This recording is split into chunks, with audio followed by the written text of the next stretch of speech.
आज के दौर में रोजगार कमाना बहुत मुश्किल हो गया, मगर जो अपनी मेहनत के बलबूते पर मंजिल पर पहुंच गया वो भी समाज दुश्मन नासिर की नजर हो गया। अटक में भी कुछ ऐसा ही हुआ।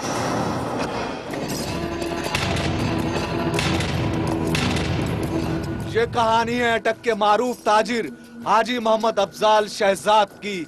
17 दिसंबर 2011 हाजी अफजाल इशा के वक्त अल खैर जनरल स्टोर जो अटक के गुंजान आबाद तिजारती मरकज में वाक़े है से निकलकर सर्राफा बाजार की तरफ गया। उसके पास 30 तोले सोना था।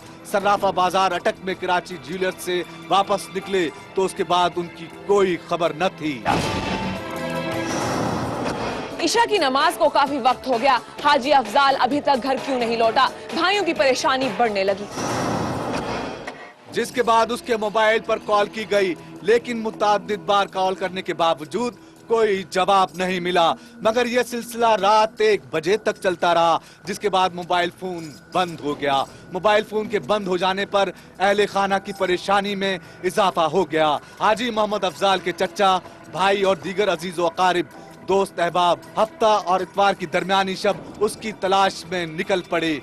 डीपीओ ने फौरी तौर पर डीएसपी हफीज अहमद ओलक को इस बारे में खुसूसी हिदायत जारी की, जिन्होंने पुलिस थाना अटक सिटी में उनकी गुमशुदगी और लापता होने की FIR दर्ज कराई। दूसरे रोज 18 दिसंबर बारोज इतवार फुबारा चौक में दर्जनों दुकानें बंद रहीं। ताजिरों के वफ्द ने, जिसमें हाजी मोहम्मद अफजाल शहजाद के करीबी रिश्तेदार भी शामिल थे, चेयरमैन कायमा कमेटी बराए दिफाई पैदावार शेख आफ्ताब अहमद MNA से भी इस बारे में मुलाकात की और मदद के लिए कहा। यहाँ वीरान खेतों में किसी की लाश पड़ी है। इमरजेंसी नंबर पर मिलने वाली इस इत्तला के बाद पुलिस मौके पर पहुंच गई। तो क्या ये लाश हाजी अफजाल की थी? जी हाँ, ये लाश हाजी अफजाल की थी, जो मोहल्ला न्यूटान नस्द शकरदरा के वीरान खेतों में पड़ी थी। सब इंस्पेक्टर मोहम्मद इलियास खान ने मौके पर जाकर लाश को कब्जे में ले लिया। तलाशी के दौरान मकतूल की जेब से 2,46,530 रुपए कीमती मोबाइल फोन और चाबियां बरामद हुई। लाश को कब्जे में लेकर डिस्ट्रिक्ट हेडक्वार्टर अस्पताल अटक पहुंचाया गया, जहां मकतूल का पोस्टमार्टम हुआ।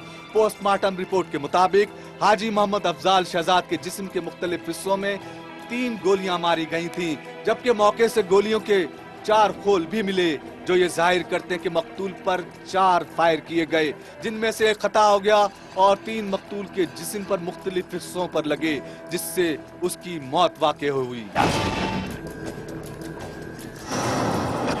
जुल्म के शिकार लोगों के दुख में बराबर का शरीक हाजी अफजाल आज खुद किसी का शिकार बन गया। मकतूल ताजिर के भाई हाजी मोहम्मद अल्मास की रिपोर्ट पर पुलिस थाना सिटी अटक ने नामालूम अफराद के खिलाफ कत्ल का मुकदमा दर्ज कर लिया। तफ्तीशी सब इंस्पेक्टर इलियास खान ने तफ्तीश शुरू कर दी है, मगर मकतूल हाजी मोहम्मद अफजाल शहजाद के घर सफ़े मातम बिछ गई, जबकि शहर के ताजिरों, मुख्तलिफ मजहबी तंजीमों, सीरत कमेटी, अंजुमन नौजवानान इस्लाम, जमात अहले सुन्नत, JUP ने एहतजाजी रैलियां निकाली, जो बादशाह जलसे का रूप धार गईं। शहर में मुकम्मल शटर डाउन हड़ताल की गई और मुतालिबा किया गया कि हाजी मोहम्मद अफजाल शहजाद के कातिलों को फौरी तौर पर गिरफ्तार किया जाए और अटक के ताजिरों को तहफ़्फ़ुज़ फराहम किया जाए। सदर अंजुमन ताजिरान ने हुकूमत से मुतालबा किया कि उनके कातिलों को फौरन गिरफ्तार करके कैफिर किरदार तक पहुँचाया जाए।